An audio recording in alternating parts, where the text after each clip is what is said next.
Así como los mares y los océanos son una fuente indudable, aunque finita, de recursos biológicos importantes, una explosión de biodiversidad importante para nuestro planeta Tierra, este alberga un sinnúmero de huéspedes y habitantes que se despliegan a través de hábitats geniales, fascinantes, desarrollándose y mostrando sus formas distintas, sus tamaños distintos, sus colores, sus hábitos reproductivos, sus formas de alimentación, sus tipos de locomoción y todas las características que conciernen ser un ser vivo estrictamente.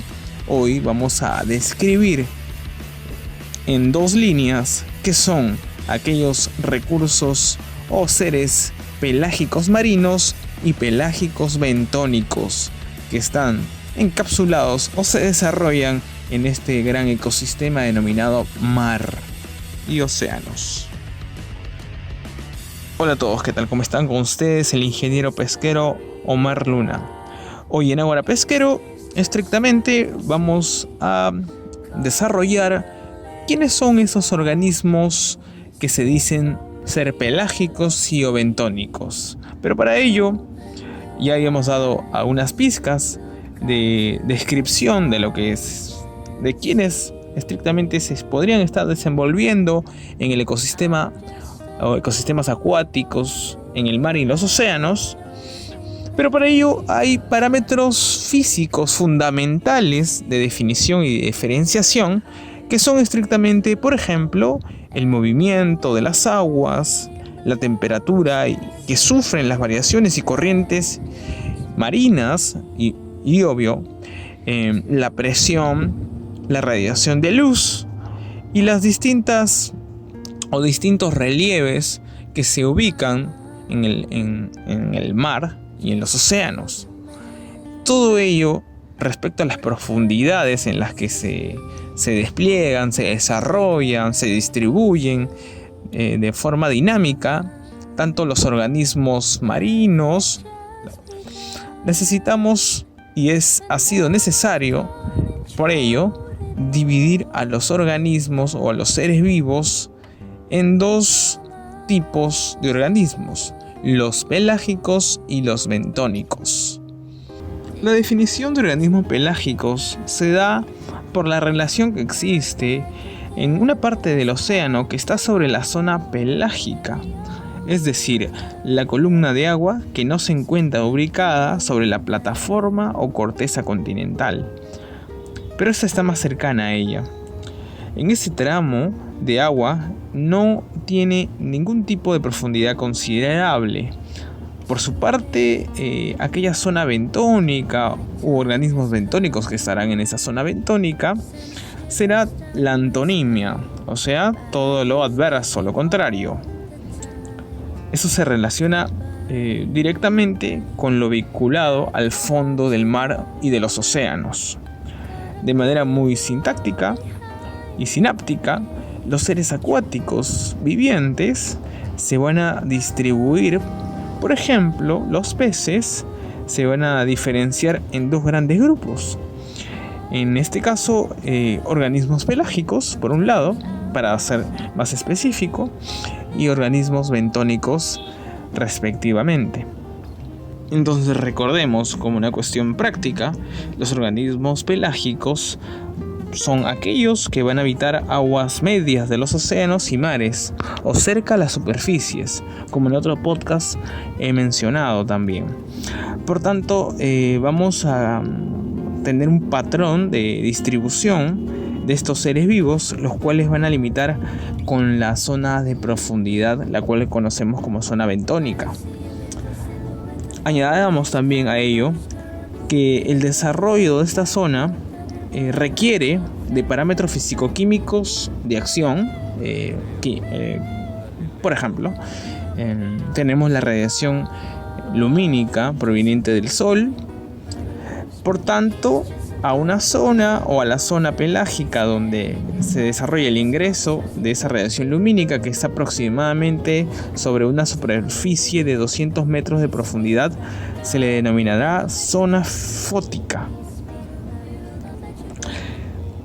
Lo principal que tendremos que rescatar aquí es que de esta zona, por tanto, podemos nosotros describir a tres tipos, gracias a esa radiación lumínica, entre otras cuestiones.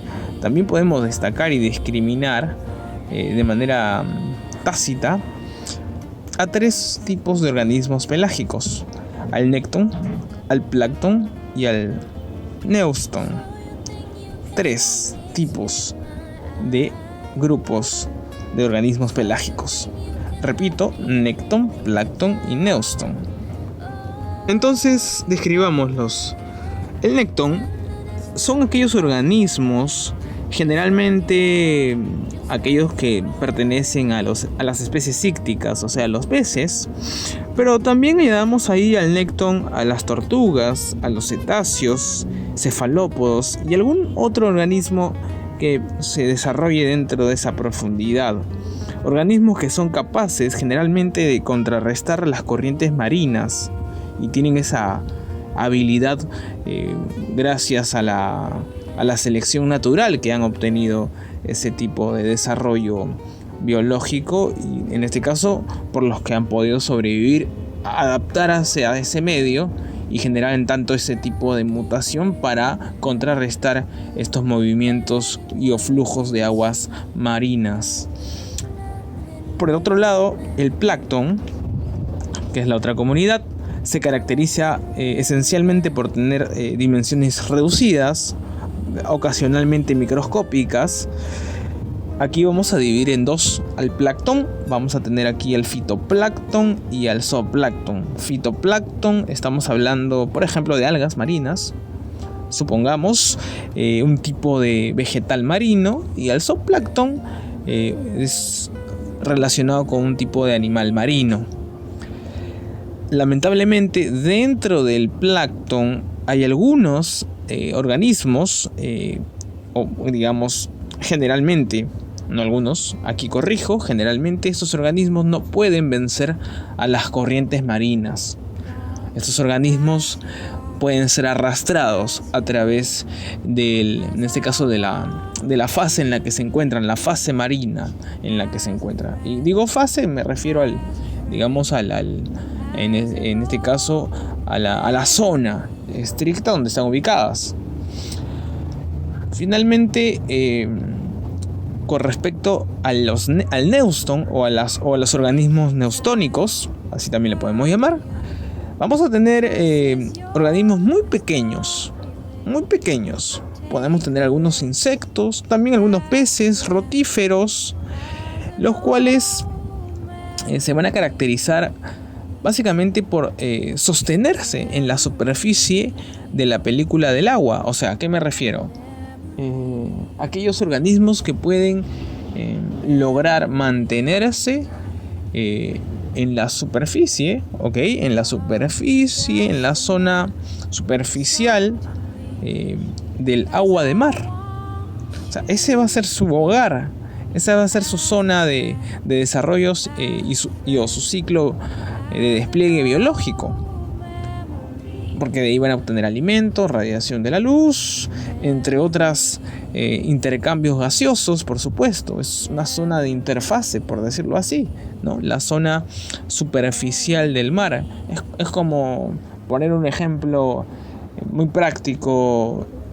Digamos que el suelo de nuestras casas, lo que está dentro del suelo de nuestras casas es la profundidad, o comienza la profundidad del mar, ¿no?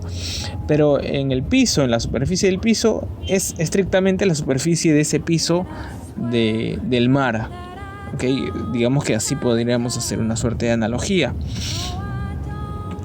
Entonces, estos organismos son pequeños y por su tamaño, su masa o su densidad logran mantenerse en esa superficie o en esa película de la superficie del agua de mar. Ese va a ser, como decía, su recinto, su hábitat de despliegue y desarrollo biológico. Y en este caso, la interacción ecológica con los organismos que tengan que, desarrollar para llevar a cabo todas sus actividades y sus características propiamente como ser vivo. Pongamos ahí también que ello tiene que ver con la propia selectividad evolutiva, natural, o sea, la selección, la teoría de Darwin, la teoría de la selección natural, ha llevado a la consecución de que estos organismos puedan adaptarse a este tipo de vida sobre la superficie de la película de agua de mar. ¿Ok? Sobre la superficie, ¿no? Esto es alucinante, ¿no? Es como caminar por encima del mar, ¿no? Es como caminar por encima del mar. No quiero hacer ningún tipo de comparación, pero no sé, yo de repente me estoy equivocando, pero decían que Jesús, ¿no? Jesucristo caminaba en el mar, o sea, en la superficie del mar, ¿no? Y no se hundía. No sé si me estoy equivocando, pero o creo que por haberlo visto en una película o por ahí, a ver si me equivoco, de repente me pueden corregir, pero el asunto es ese, ¿no? Hay organismos neustónicos, estos son los organismos neustónicos, o sea que pertenecen al neustón, que tienen esas características de poder caminar en la superficie de la película del agua del mar. Se han adaptado a ello gracias a la selección natural, prácticamente o pragmáticamente. Ahora enfoquémonos en los peces pelágicos, o sea, aquellos que pertenecen al nécton, solamente a las especies ícticas. Estos se pueden clasificar dependiendo las zonas acuáticas en las que se ubican. Vamos a tener entonces a los organismos pelágicos costeros, que van a ser peces de un tamaño reducido, que van a vivir formando grandes bancos que se van a desplazar. Digo bancos, hago alusión a una biomasa, ¿ok? Lo que también podemos denominar por otro lado cardumen. Estos se van a desplazar en torno a una plataforma continental y las proximidades de la superficie terrestre, por supuesto. Un ejemplo de ello clarísimo, ¿no? Para, por ejemplo, la industria pesquera peruana es la anchoveta y o la sardina, el jurel, la caballa, por ejemplo. Y por otro lado, vamos a tener a los pelágicos oceánicos, los cuales también van a agruparse, y aquí vamos a tener especies de un mediano tamaño o de un tamaño considerable, ¿no? Los cuales se acostumbran a realizar actividades migratorias, o sea, van a migrar, ¿no? Y todas estas se van a caracterizar por una suerte de anatomía y o fisiología muy símil entre estas. Por supuesto, las parientes son, de todas maneras, hay una línea filogenética, digamos, directa con los pelágicos, obviamente, pero van a seguir patrones igual de alimentación distintos. ¿Ok? Allí van a haber diferencias. Las mutaciones biológicas que se han generado de forma hereditaria y por tanto generacional, de crías a crías y crías, ¿no? Siempre tienen un ancestro en común, pero por tanto ello le va a proveer de nuevas características. Esta es una, ¿no? Es el patrón de la alimentación, es una que genera mucha distinción en los organismos y o peces pelágicos, tanto de las zonas oceánicas como de las costeras. ¿Okay? Vamos a indicar también que estos peces pelágicos oceánicos son y tienen un alto, más que un alto, desarrollan, mejor dicho, un crecimiento muy acelerado y una fertilidad muy elevada. O sea, la densidad de sus poblaciones tal vez sea menor y algunos de estos va a tener un desarrollo más lento. Esa va a ser la contradicción, en cierta medida. Esto básicamente se va a deber o va a estar configurado porque muchos de ellos son objeto de una pesca, digamos, una pesca bastante, no subexplotada, sino sobreexplotada, ¿ok? O sea, va a haber una gran carga de pesca respecto a estas especies pelágicas oceánicas, ¿no? Por su, digamos, el valor biológico, la industria pesquera que necesita desarrollar, en este caso, harina, digamos, en el Perú, harina de pescado o algunos otros productos alimentarios, y las exportaciones necesarias que en este caso estén involucradas en la propia actividad pesquera de extracción. O sea, son en este caso un requerimiento o una necesidad su extracción, y por tanto la disminución de esa población que se supone que tiene una alta fertilidad elevada, un crecimiento rápido, pues va a ser aminorada, deteriorada por la extracción, por decirlo así, entre comillas, indiscriminada. Aquí voy a mencionar a dos especies que son muy sabrosas en el campo de la alimentación y de alto contenido proteico, vitamínico, lipídico, el valor biológico, ácidos grasos esenciales también importantes, van a ser el bonito y el atún, ejemplares de organismos pelágicos oceánicos indudables. Ahora, la nomenclatura propiamente de la utilidad de los términos o la terminología pelágico, por ejemplo, también tiene una alternativa, ¿no? En función a la zona donde se despliega o donde se despliegan, desarrollan los organismos pelágicos, que sabemos que es la zona del mar y el océano, que va a ser el término abisal.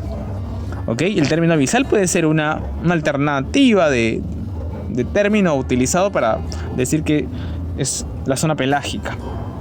De tal manera que cuando se hable de organismos de la zona abisal o de la zona abisal, estamos nosotros directamente, o debemos nosotros referenciar a los organismos, por ejemplo, los más conocidos, a los peces pelágicos, ¿no? Y por tanto vamos a direccionar el término pelágico o de los peces pelágicos a organismos abisales de una manera sencilla. De tal forma, o en la contraparte, por decirlo así, los organismos bentónicos que cohabitan en el fondo de los ecosistemas acuáticos van a seguir la distinción, ¿ok? Van a seguir la distinción. Y uno piensa, pues, en la zona de fondo marino, la luz o la transparencia también van a ser un acto de presencia, por supuesto. En una menor medida, indudablemente, pero va a existir en esta zona bentónica, no en la zona pelágica. Recordemos que la zona bentónica, donde se ubican los organismos bentónicos, es la zona del fondo, ¿ok? El fondo marino. Al margen de que la luz no llegue como la que llega en la zona pelágica, que es la que se contacta con la superficie como límite, pero la zona bentónica es la que se contacta con la pelágica y es el fondo marino, ¿ok? Vamos a encontrar, y se ha encontrado, la presencia de productores primarios fotosintetizadores. ¿Eso qué indica? Esos nombres raros que indican productores primarios fotosintetizadores. Eso tiene que ver con la fotosíntesis. Recordemos algo elemental de la primaria. Pero claro, yo digo productores primarios, no estoy haciendo alusión a que me estoy refiriendo a algún productor que estudia en la primaria fotosíntesis, y no me estoy refiriendo a las especies bentónicas, o sea, a las especies de fondo, a las especies marinas de fondo, a las especies marinas de fondo, que son productores primarios fotosintetizadores. O sea, son capaces estos de desarrollar fotosíntesis, en este caso esos organismos bentónicos del fondo, y son primarios porque están en la línea de la cadena alimentaria, son la línea básica, elemental, por eso se le llama primario. Desarrollan fotosíntesis y generan su propio alimento. A eso se le llama también son autótrofos, ¿cierto? Autótrofos, ¿ok? Entonces, ya inmiscuidos en el fondo afótico, ahora sí vamos con el término afótico. Cuando yo digo afótico, quiero decir que ya no hay luz, o sea, hay carencia de luz. Si la zona afótica era la zona donde hay luz, ¿no? Fótico, que viene en este caso, de la interacción de los fotones de luz. En la zona afótica o en el fondo afótico, que ya estamos hablando de los organismos bentónicos porque están más en la profundidad, vamos a hablar de una zona carente de luz situada a grandes profundidades. Allí vamos a encontrar organismos consumidores que dependen entonces, su alimentación biológica depende estrictamente de los restos orgánicos y de los microorganismos que la gravedad va a arrastrar. Entonces aquí va a jugar un rol muy importante el fenómeno de la inercia de la gravedad y por tanto las cuestiones que tienen que ver con las leyes de la física, ¿no? Las leyes de la física, la acción y la reacción. La tercera ley de Newton, importante, y la ley de la gravedad, por tanto, también. Todas estas provenientes, muchas de ellas de los niveles de agua más superficial, van a ser importantes para ser distribuidas en toda la profundidad en el que confluyen los ciclos de vida de los distintos organismos, sean pelágicos o bentónicos, y en las distintas zonas, sean zona fótica, afótica y finalmente para concretar el ciclo de vida y la cadena alimenticia que se va desplegando y las redes tróficas que se van activando a través del intercambio energético y de materia, como se habrán percatado. Todo en confluencia de los fenómenos físicos, ¿no?, descritos ya por su servidor. Un caso muy particular, y no hay que dejarlo de lado, son el de las bacterias, ¿no?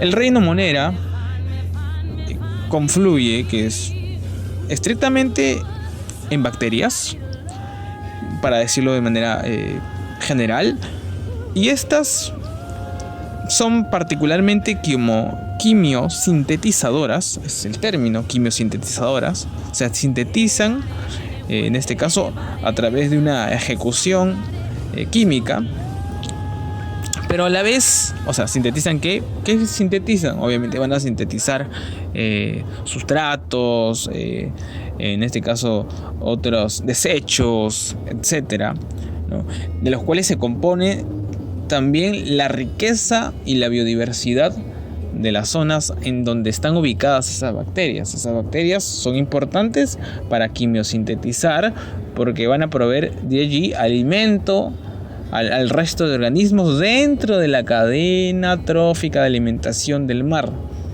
Digamos, quitando de lado todas las subdivisiones o las fases, ¿no?, o interfaces que existen de las zonas que ya hemos mencionado, tanto de manera simple pelágicas y bentónicas. Estas bacterias, entonces, quimiosintetizadoras, también tienen un desarrollo simbiótico, o sea que dependen su propia dinámica o su propia relación ecológica es una relación de simbiosis con otros organismos, una relación de compartición de actividades y o beneficios biológicos. Entonces se va a volver algo bastante alucinante la interacción de estos puntos claves en las zonas dorsales centrooceánicas del mar. Hay unos organismos importantes en el fondo marino, o sea, en la zona bentónica, es decir, hay organismos bentónicos que se llaman los corales. Y los corales son importantes tanto como organismos de los cuales uno o la ciencia, la biología marina, por ejemplo, la ingeniería pesquera y entre otras disciplinas relativas a su estudio en particular, puede percatarse por ejemplo, del problema de la acidificación en estos organismos, ¿no? El problema de la acidificación sobre esos corales, la acidificación del mar.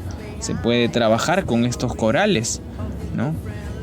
Esa acidificación, ya sabemos, y creo que lo mencioné en algún podcast anterior, es generado de la absorción de CO2, de una absorción de CO2, ya que sabemos que el CO2 es el gas de invernadero tóxico importante, antropogénico, o sea, generado por el ser humano, que en grandes cantidades se distribuye en la atmósfera y es captado por el agua para equilibrar. En este caso tiene ese rol el mar, y al acidificar el mar, pues le genera una descalcificación, una suerte de corrosión a los corales de nuestro mar mundial, y hablo en general de todo el mundo, ¿no? Del Perú, obviamente, del mar peruano, por supuesto, pero de todo el mundo también.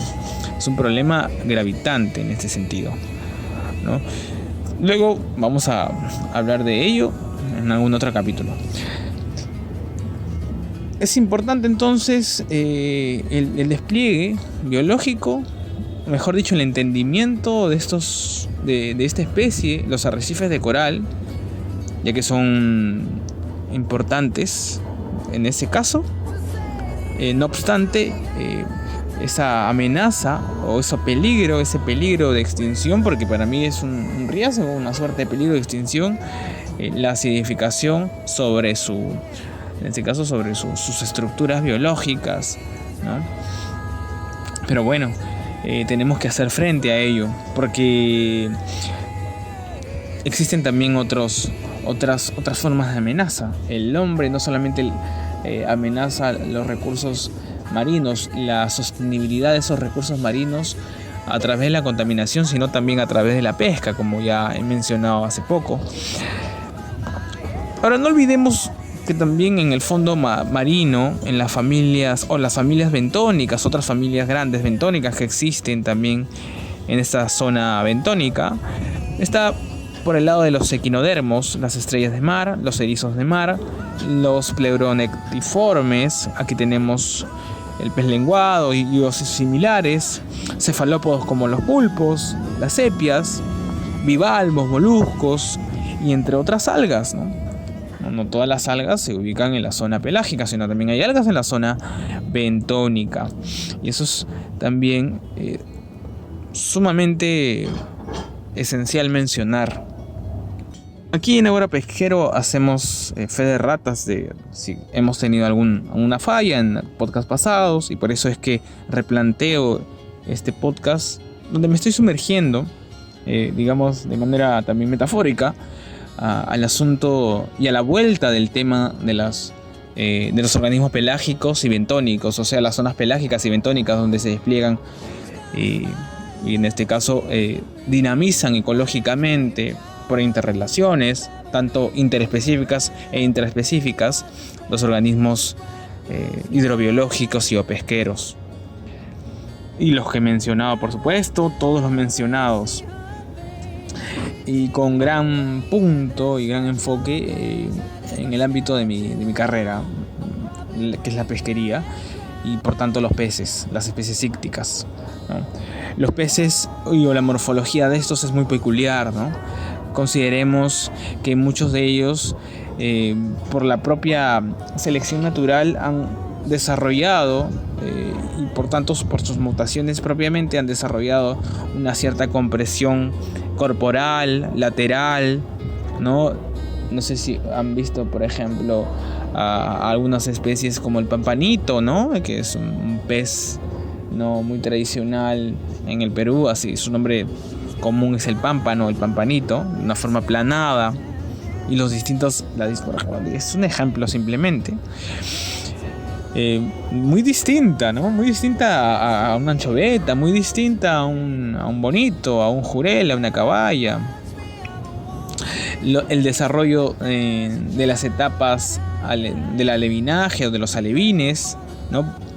En su morfología y anatomía poseen una simetría lateral con un ojo a cada lado, y eso también es algo descollante para un aprendiz de la ingeniería pesquera, pero también un aprendiz de la biología marina y quien quiera inmiscuirse en estos temas de suma importancia y entendimiento o conexión que existe entre las características evolutivas y lo que como consecución del desarrollo evolutivo y mutaciones propiamente genéticas por linajes y por supuesto la filogenia desde un ancestro en común han podido llegar hasta hoy por adaptación estos tipos de especies ícticas o peces, ¿no? O peces. Y en ese caso podemos sustentar que los peces adultos tienen ya un cuerpo distinto, ¿no? Tal vez ese cuerpo planado que menciono del pampanito, ¿no? Y la distinción que tienen con otras especies, ¿no? Que tienen un cuerpo globular, ¿no? Amartillado, etcétera. Y para ese requerimiento, pues estos peces desarrollan una dentadura distinta. Tal vez son peces estrictamente carnívoros y o depredadores, ¿no? Que generalmente están al acecho de los pescadores con unas técnicas particulares para su caza, para su extracción. Comúnmente en estos peces podemos tener también al rodaballo y al lenguado, ¿no? Por un lado, importante mencionar ello. Finalmente, entonces, quería remarcar la importancia de estos dos grandes zonas donde habitan estos organismos tanto pelágicos como bentónicos, su relevancia dentro de la seguridad alimentaria en este caso de la población humana, ¿no? El peligro que las acecha, el peligro de la contaminación antropogénica, exactamente la caza ilegal, la sobreexplotación de alguna de estas especies o de muchas de estas especies y por supuesto esto está ligado con la gestión pesquera de cada una de las naciones o países e instituciones ONGs que trabajan también en pro de mejorar eso, o mejor dicho, llevar proyectos para que se mejoren esa situación de gestión pesquera. Y eso obviamente está ligado con las políticas pesqueras de cada país, ¿no? Y de cada región en el Perú, ¿no? Estamos hablando de zonas donde los puertos pesqueros altamente, digamos, amenazados, en Paita, en Callao propiamente. Amenazado me refiero porque existe esa prevalecencia deficitaria y mediocre, porque al final es una suerte de que existan estos problemas de ilegalidad, de sobrepesca. En algún momento he hablado en un podcast también de la pesca ilegal de las embarcaciones chinas. Es también un punto clave también a trabajar, que no se puede soslayar. Entonces hoy terminamos aquí en Ahora Pesquero. Nos vemos en un próximo capítulo.